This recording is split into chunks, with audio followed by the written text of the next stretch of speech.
L equals 50, W equals 11 arrow blueprint J. Voice tier, working _ professional protagonist Breton Etienne Riel. Supporting 1, Nord Halfgrim Frostmantle. Supporting 2, Nord Jarl Balgruf the Greater. Supporting 3, Altmer Calcelmo. The first thing you need to know about a filled soul gem is that it is not a rock. Pick it up. No, not like that. Hold it in your palm as if it were a robin's egg. Good. You feel the weight of it. That is mass. That is crystal and mineral and the dust of the earth. But there is something else, is there not? A vibration, a low hum that is not quite sound.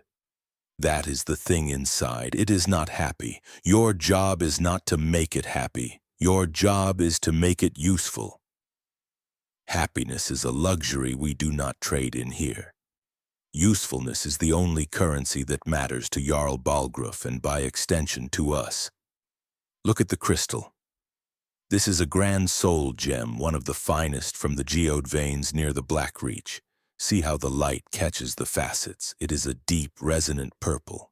An empty one is clear, like glass. The color comes from the soul animating it, staining the crystal from within. This one holds the spirit of a mammoth, a massive, ancient creature felled by the companions on the plains of Whiterun Hold. It was a good, clean trapping. The soul is potent but simple. It is rage and memory of ice and the ghost scent of tundra grass. It has no cunning. It has no malice beyond animal instinct. That makes it safe. That makes it the perfect tool for a beginner. For you. We are enchanting a set of steel plate armor for the Jarl's housecarl Irileth. She requested a fortification of her health, something to turn a killing blow into a mere nuisance. A mammoth soul is ideal for this. It is all endurance and thick hide and stubborn life force. Our task is to draw that essence out of the gem and weave it into the pauldron's steel fibers. To do this, you must align the gem on the enchanter's matrix. The 3 points of contact must be perfect. If one is off by even a hair, the energy flow becomes unstable. It could feed back, crack the gem, and vent the soul into the room. A mammoth spirit loose in Dragon's Reach is not as catastrophic as some things, but it would still break a great deal of pottery, and the Jarl hates drafts. More to the point, a wasted grand soul gem costs 2,000 septims, a cost that would come from your stipend. Do you understand? This is not art. It is not some mystical communion with the forces of Aetherius. This is smithing with a different kind of hammer. The soul is the ingot, the enchanter is the forge, and the enchantment is the edge you put on the blade.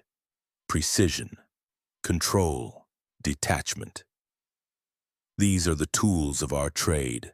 Emotion is a contaminant. Pity is a poison that will ruin the final product. Now place the gem on the focal point. Let me see your hands. They are shaking. Stop that. A surgeon does not shake. A smith's arm does not waver. We are professionals. Act like one.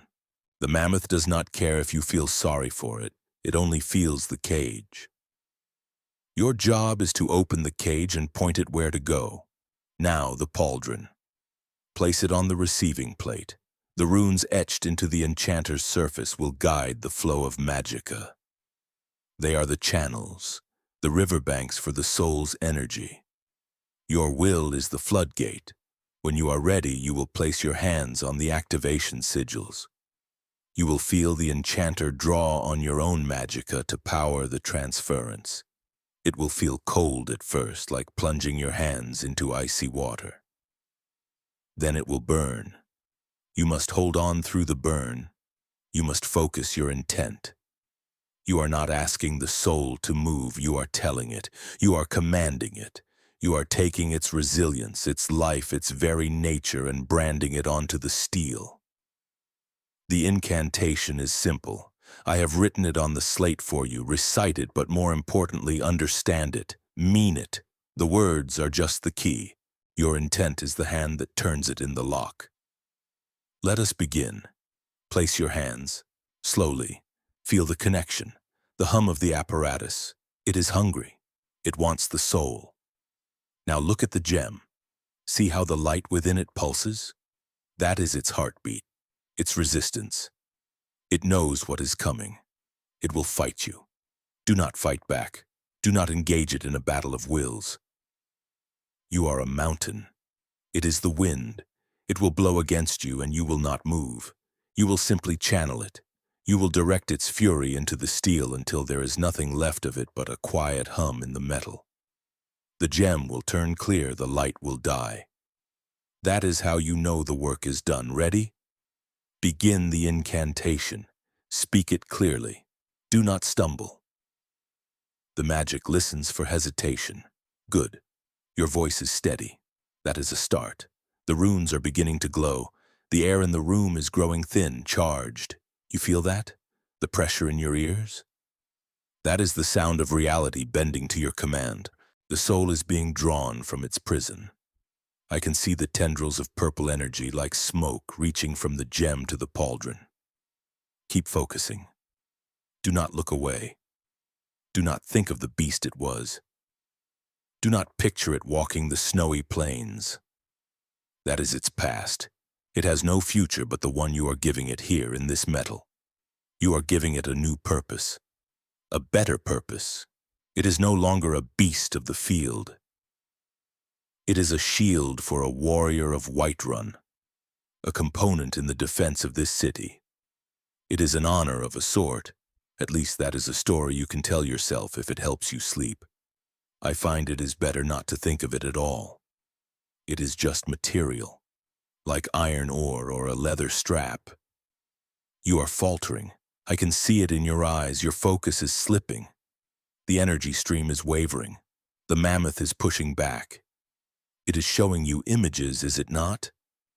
A calf, huddled against its mother in a blizzard. The taste of fresh water from a mountain stream, the terror of the hunt. Push it away. It is a trick. The soul is a liar. It will show you what it thinks will make you weak. It will use your own pity against you. Steel yourself. Remember what I said. You are the mountain. Let it break against you. Tighten your will. Force the energy into the pauldron now. Pour it in. Do not let it recede. The last dregs are always the most stubborn. They cling to the crystal. You have to scrape them out with your mind. Burn them out. There. It is done. Look. The gem is clear as glass, inert, a pretty but useless rock. The pauldron, however, touch it. No, with your bare hand. It is warm. It thrums with a latent power. That is the mammoth's life force, bound permanently to the steel. Irileth will be pleased. Jarl Balgruuf will pay us handsomely. And you have taken your first step. You have learned that a soul is a tool, nothing more. Clean the station. The next piece is the greaves. We have a frost troll for that one. They are messier, more spiteful, but their regenerative power makes for an exquisite enchantment. Before we continue, let me tell you a story. A few years ago at the College of Winterhold, there was an apprentice, a clever Altmer girl, brilliant with theory, but her hands were soft. She saw magic as a conversation, a partnership with the universe. She was enchanting a dagger with a fire enchantment, a simple task. She was using the soul of a fox, a creature of no great power. But as she performed the transference, she felt its fear, its pain, and she felt pity. She hesitated. In that moment of hesitation, she tried to soothe the soul, to apologize to it. She opened a channel of communication. The fox, terrified and cornered, used that channel to leap. Not into the dagger, into her. It took root in her mind. For a week she would not speak. She would only pace her room, and sometimes at night the other apprentices would hear her make a high, yipping bark. They had to call in a priest from the temple in solitude to perform an exorcism. They got the fox out eventually. But the girl was never the same. Her mind was afraid. She could no longer handle the simplest cantrip without bursting into tears. She saw malice in every flickering candle. The college sent her back to the Somerset Isles. A brilliant mind ruined by pity. Do you see? The forces we work with are not our friends. They are raw power, like fire, like lightning. You either command it or it will consume you. There is no middle ground. Another time, a so-called master enchanter in Markarth grew careless. He was working on a large contract for the Silverblood family, enchanting 100 iron swords for their guards. He was working with wolf souls, a whole crate of them, petty soul gems, cheap and plentiful. He got into a rhythm. Grab a gem, place it, chant the words, move to the next. He became an automaton. He stopped paying attention to the details. On the 73rd sword, he failed to properly ground the gem. A flicker of the soul's energy, no more than a spark, fed back through the enchanter and into his hand. He did not even notice at first. But that night, under the full moons, his wife found him growling at the door, scratching at the wood. The whites of his eyes shot through with blood. He had not contracted lycanthropy, not in the true sense, but a fragment of the wolf's feral nature had been enchanted into him. He had bound a piece of its rage to his own soul. He had to have his hand amputated. Even then, he said he could still feel the phantom urge to hunt, to howl. He works as a smelter now. Good, honest work, but a long fall from grace. These are not just stories to frighten you, boy. They are lessons. Every enchanter worth his salt has a scar, a memory of a time his focus slipped and the thing in the gem reminded him what it was. My master, a stern imperial named Marius, had a burn mark across his left eye from a flawed soul gem that had exploded. He said it was the best teacher he ever had. It taught him to respect the power, not the vessel. The soul itself is irrelevant. A mammoth, a troll, a wolf. They are just different grades of fuel. The power they provide is what matters, their history, their feelings, their existence before they met the sharp end of a soul trap spell. That is all dross. You must burn it away in your mind before you even approach the enchanter. You must see the gem not for what it holds, but for what it can do. It is a subtle distinction, but it is the line between a master and a madman howling at the moon. Now, the troll soul. Take it. You will notice the color is different, a sick greenish purple, and the vibration is more erratic, a jagged, angry pulse. Trolls are creatures of pure, brutish hunger. Their souls are the same. This one will not show you sad memories of its children. It will show you the satisfaction of tearing a man's arm from its socket. It will try to infect you with its rage and its endless appetite. Do not let it. See it for what it is, a source of regenerative energy. Nothing more. Focus on the end result, a pair of greaves that can shrug off a blow from a giant's club. Focus on Irileth, standing on the walls of Whiterun, a bulwark against the city's enemies. Your work protects her. Your work protects this city. That is your purpose. The troll's purpose is to be the fuel for yours. It is a clean, logical transaction. There is no need for sentiment. Now, place the gem. Let us get to work. The day is wasting. This is good. You are learning. Your hands are steady now. Your incantation is firm. The troll's energy is flowing cleanly. You have built a wall in your mind. I can feel it. A cold, hard barrier between the operator and the material. This is the most important thing I can teach you. This wall will protect you. It will allow you to work with materials far more dangerous than the soul of a beast. Because Jarl Balgraf's contract is not just for his housecarl. He has other, more sensitive requirements. And for those, the souls of animals will not suffice. For those, we must use a different class of material. We must use the black ones. Go to the locked chest in the corner. The key is on the ring on my belt. Bring me the box bound in iron. Place it on the table. Gently. There are 5 gems in that box. Each one is worth more than this entire workshop. And each one is infinitely more dangerous. These, Halfgrim, are black soul gems. Do you know what makes them black? It is not the mineral. It is the contents. A grand soul gem can hold any soul, save one. It cannot hold the soul of a man or a mer or any of the thinking, speaking races of Tamriel. Their souls are more complex, more resonant. They require a different kind of prison, a darker kind. That is what these are. Inside each of these 5 crystals is the complete consciousness of a person. A bandit, a forsworn Briarheart, a necromancer, captured, imprisoned, and waiting. Pick one up. Do not be afraid. It will not harm you through the crystal, not unless you let it. Can you feel the difference? The vibration is no longer a simple hum of rage or fear, it is a symphony of desperation. There are thoughts in there, schemes, regrets, hatred, love. There are whole lifetimes compressed into that single screaming point of light. This one here, this is the soul of a Breton highwayman who used to work the roads near Falkreath. He was clever. He used illusion spells to make travelers think they saw a collapsed bridge, forcing them down a narrow path into his ambush. We bought this gem from a bounty hunter. The man's name was Etienne. No relation, a common name in High Rock. His soul is intricate. It has layers. It has a sharp, intelligent edge.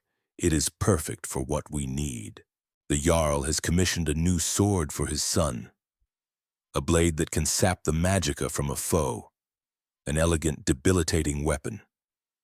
To create such an enchantment, you need a soul that understands magic. A soul that has its own reservoir of magicka to draw from. A mammoth soul would be useless. It has no concept of spellcraft. But this highwayman? He lived and died by his wits and his skill with the school of illusion. His soul is saturated with it. It is the perfect catalyst. We will take his cunning, his knowledge, his very essence, and weave it into an ebony blade. His intelligence will become a weapon in the hands of the Jarl's son. His life will have a new, greater meaning. He will serve Whiterun in death far better than he ever did in life. I see the look on your face, the same soft-hearted nonsense I saw when you held the mammoth soul. You are thinking of the white gold concordat, of the laws of the Mages Guild, of the priests who prattle on about Arkay's law. They call this necromancy. They are wrong. Necromancy is the practice of raising the dead, of binding souls to corpses to create mindless puppets. It is a clumsy, foul art. This is not that. We are not defiling a corpse. We are repurposing a captured spirit. It is a fine distinction, but an important one. We are artists. We are craftsmen. The soul is our medium. Is it cruel? Perhaps. But the world is a cruel place. The Stormcloaks gather in Windhelm, the Thalmor watch from the shadows. Dragons have returned to the sky. Whiterun needs every advantage it can get.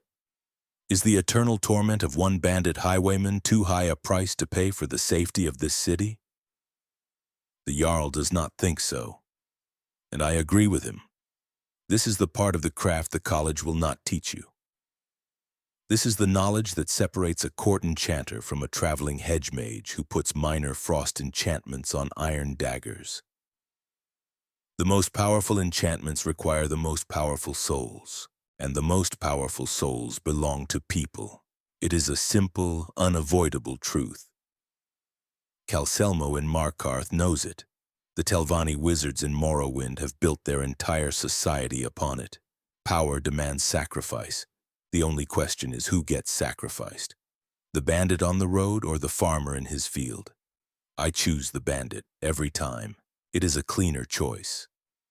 The process is much the same as with a grand soul gem, but it is also louder. When you begin the transference of a black soul, it will scream, not with sound. It will scream directly into your mind. It will show you things. The face of its mother, the first time it held its child, the terror of its own death.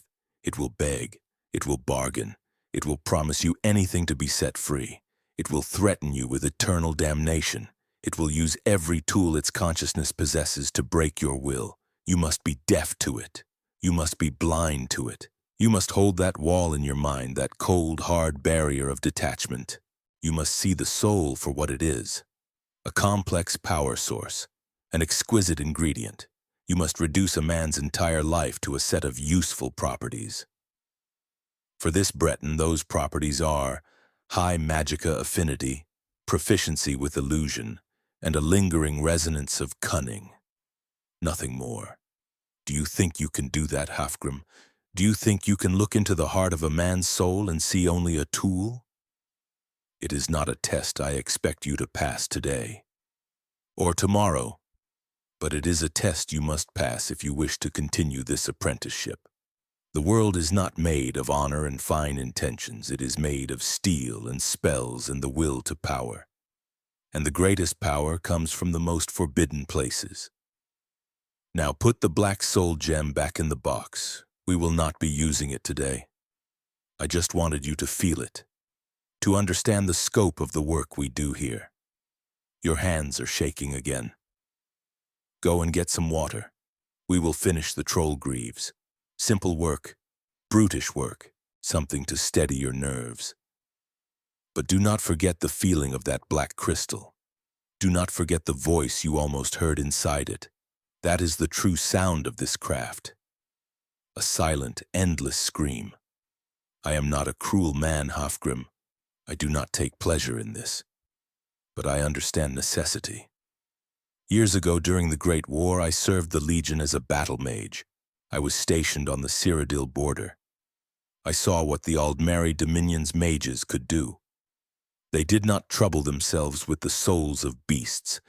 They powered their war machines with the souls of our legionaries. Every captured soldier became fuel for their enchantments. We fought against armies whose swords burned with the spirits of our dead friends. It was a horror, and it was effective. Our imperial mages, bound by their guild strictures, could not match their power. We had courage. We had numbers. They had a mastery of the darkest arts, and they almost wiped us from the face of Tamriel. After the war, after the white gold concordat was signed, I left the Legion. I had seen enough. I came to Skyrim seeking a quieter life.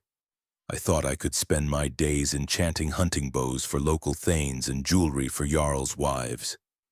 And for a time, that is what I did. It was peaceful, it was clean. But the world does not stay quiet for long.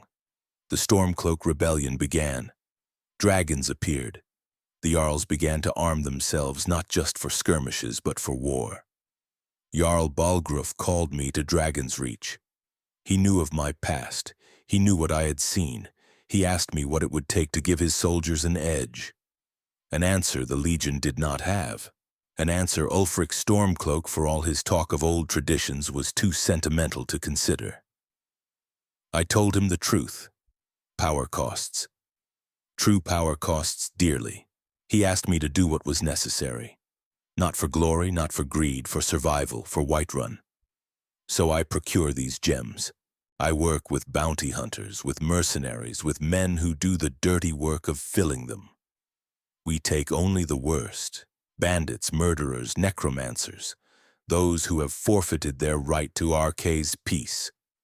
We turn their evil into a shield for the innocent. That is the story I tell myself. It is a good story. It is mostly true, and it helps me work. But the work, it leaves a mark. There are nights I hear them, not with my ears, in the back of my mind, a chorus of whispers. The ghosts of all the souls I have broken on this enchanter. They do not threaten, they just remind.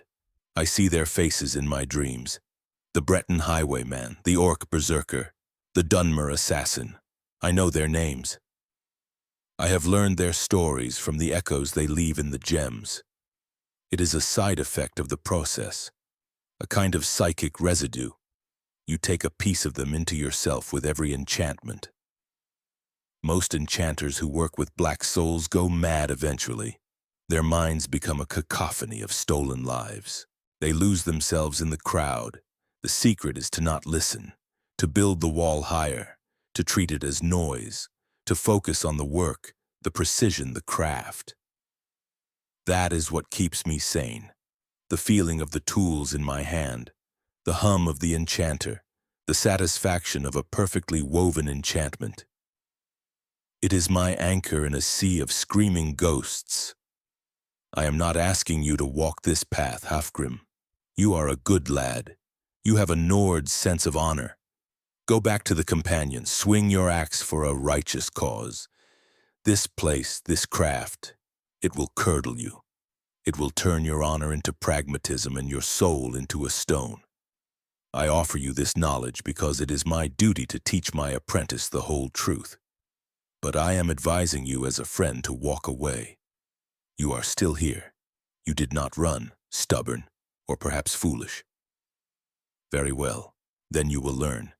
Give me the ebony sword and the Breton soul.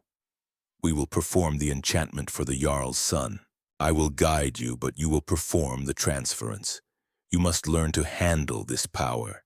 You must learn to face the scream. Place the gem on the matrix. It feels different, does it not? Colder. The ambient magic in the room recoils from it. The runes on the enchanter glow with a reluctant, sickly light. This is unnatural magic. The world knows it. Place the sword. Ebony is a difficult material. It has a will of its own, a memory of the earth gods. It does not accept enchantments easily. You must force the soul into it. Now your hands on the sigils. You will feel the drain on your magicka will be much greater this time. The black soul will fight you for control of the energy flow. It will try to drain you instead. You must be the conduit, not the source. Draw power from the enchanter, not from your own body. Are you ready? Begin the incantation. Louder. I want you to feel the words resonate in the bones of your chest. Do not just speak them, proclaim them. This is an act of domination. Let the soul know its new master. The light in the gem is flaring. That is him, Etienne. He is awake. He knows. Good. Let him know. The purple light is coalescing. The stream is forming. But it is not smooth like the mammoths. It is ragged, thrashing. It is fighting. It is lashing at the containment field. Hold your focus. He is in your mind now, is he not? I can see it in your face. Your eyes are unfocused. What is he showing you? A village in High Rock? The smell of rain on cobblestones? A woman's face. It is not real. It is a phantom, an echo. Let it wash over you. Do not let it take root. He is searching for a weakness, a crack in your wall. He is looking for your pity, your fear. Do not show him any. Be a void. Be nothing. Your will is an iron cage. He cannot break it unless you give him the key. Keep the incantation going. Do not stop. The words are your shield. They are the bars of the new prison you are building for him in the sword. Your hands are trembling. Damn it, boy, hold steady. The energy stream is buckling. It is feeding back. The runes are glowing red. This is wrong. It is going wrong. He has found something. He has found your doubt. You hesitated, did you not? For just a second, you felt sorry for him. You fool, you absolute fool, let go. Take your hands off the enchanter, now. It is too late. The connection is fused. He has a grip on you. The sword, look at the sword. The soul is not flowing into it. It is flowing around it. The sigils are warping. The enchantment is corrupting. He is pouring his own hatred, his own despair into the metal. That is not a magicka drain enchantment. That is a curse. He is forging his own phylactery. The humming of the enchanter is changing pitch. It is becoming a shriek. The gem is overheating. It is going to crack. Get back! The light from the gem exploded outwards, a wave of pure amethyst force that threw me against the far wall. The air tasted of ozone and regret. Hafgrim was not so lucky. He was still touching the enchanter. The energy surged up his arms and he screamed, a raw, terrible sound that was not entirely his own. His body convulsed, arcing backwards, his knuckles white on the activation sigils. The ebony sword on the receiving plate lifted into the air, hovering for a moment in the maelstrom. It was glowing with a malevolent light, runes scrawling across its surface in a script I did not recognize. They looked less like symbols and more like scars. The black soul gem on its focal point began to shudder violently. A hairline crack appeared on its surface, then another. From these cracks, a thick black smoke began to pour, smelling of grave dirt and cold iron. The smoke was not formless. It had tendrils. It reached for Hafgrim, coiling around his arms, his chest. I could hear a voice within the shrieking of the enchanter, a rasping, triumphant whisper. It was the Breton. He was getting out. He was using Hafgrim as an anchor, a bridge from his crystal prison into the world. I scrambled to my feet, my head ringing. My first instinct was to grab Hafgrim to pull him away, but I knew it was too late for that. The link was established.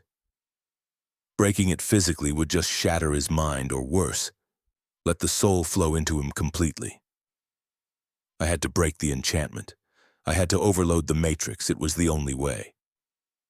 I lunged for the master console, the primary magicka conduit that fed the enchanter. There was a release valve, a safety protocol for just such a catastrophe, but it had not been used in 50 years. My master had called it the nuclear option. It would vent every ounce of power from the system in a single, uncontrolled burst. It would destroy the enchanter, the sword, the gem, and it might very well kill Hafgrim. But it was better than the alternative. My fingers found the lever. It was heavy, coated in dust. The whispers in the smoke grew louder, forming words. Mine. Freedom. Revenge. The black tendrils were sinking into Hafgrim's skin, leaving dark, necrotic tracks behind. His eyes were wide open, but they were no longer his. They were dark pits of ancient hatred. He turned his head, and for a second he looked right at me. And he smiled. A cold, cruel smile that did not belong on that boy's honest face. That was all I needed. I threw my entire weight onto the lever. It groaned, resisted, then slammed down with a deafening crack. For a moment there was a perfect, terrible silence. The shrieking stopped. The smoke froze in midair. Then all the vented energy hit the matrix at once. The room erupted in white light. The sound was like a mountain breaking in half. I was thrown back again, my vision completely whited out. I felt a wave of heat, a concussive force that shook the very foundations of Dragon's Reach. Then darkness. When I came to, the first thing I noticed was the quiet. The constant low hum of the enchanter, a sound that had been the backdrop to my life for 20 years, was gone. The silence it left behind was vast and unsettling. My ears were ringing. The air was thick with the smell of burnt metal and shattered crystal. I pushed myself up. The enchanting room was a wreck. The stone walls were scorched black. My shelves of ingredients were overturned, scattering nirnroot and vampire dust across the floor like bitter snow. The arcane enchanter was a ruin, the masterwork of Dwemer design, retrofitted by generations of court mages, was now a twisted, melted husk of brass and obsidian.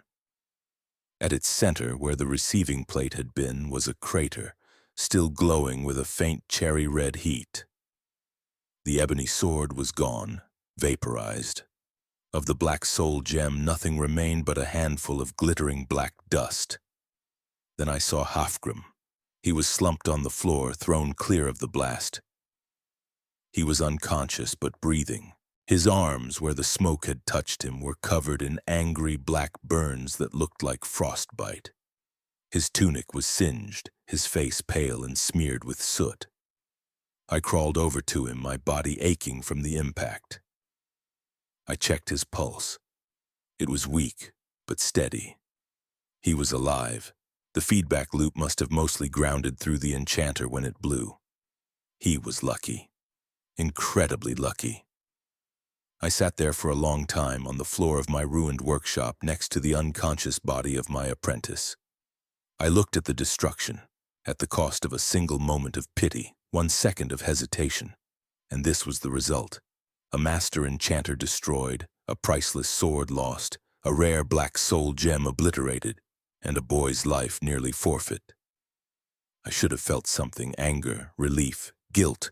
I searched for the feeling inside myself. I prodded at my own soul, looking for a flicker of emotion. I found nothing. Just a cold, quiet emptiness. The wall I had built in my mind, the barrier of detachment, was still there. It had held. Even through this, the ghosts were still there too. In the back of my mind, the Breton highwayman was not among them. His soul had been utterly annihilated in the blast. Obliterated, a final, true death. But the others were there, the orc, the Dunmer, the countless bandits and mages whose essences I had broken down into fuel. They were quiet, watching, waiting. I had a feeling they were impressed. I got to my feet. My legs were unsteady. There was work to do. I had to get Halfgrim to the temple for healing. I had to secure the workshop, and then I had to write a report for the Jarl. He would not be pleased. The loss of the enchanter was a major blow to Whiterun's military readiness. The loss of the sword would be a personal disappointment. I would have to explain what happened. I would have to tell him about the apprentice's mistake. I would take the blame, of course. The master is always responsible for the student. It would cost me. My position, my stipend, perhaps more. It did not matter. I walked over to what was left of my work table. Amidst the debris, the iron-bound box containing the other black soul gems was miraculously intact, though scorched. I opened it. The 4 remaining crystals lay nestled in their velvet lining, pulsing with their silent, captive light. 4 lifetimes, 4 sources of immense power. The workshop could be rebuilt. A new enchanter could be commissioned or salvaged. But these were irreplaceable. I picked one up, the soul of a forsworn Briarheart, a savage, potent spirit reeking of dark earth magic and ritual sacrifice. Perfect for an axe that could steal the life force of its victims. A weapon of terrible power, a weapon the Jarl would need now more than ever. I held the gem in my palm. I could feel the rage inside it, the raw, primal fury of the Reach. It was beautiful, it was pure, it was useful. It was Halfgrim stirred behind me, groaning. He was waking up. I did not turn around. I just stood there, holding the gem, looking at the ruin of my life's work. And I gave my apprentice his final lesson, speaking to the empty, silent room. That is why you never hesitate. The soul feels your doubt. It uses it as a crack to get a fingerhold. Pity is a luxury, a weakness. It is a flaw in the material that will cause the entire structure to fail. You must burn it out of yourself.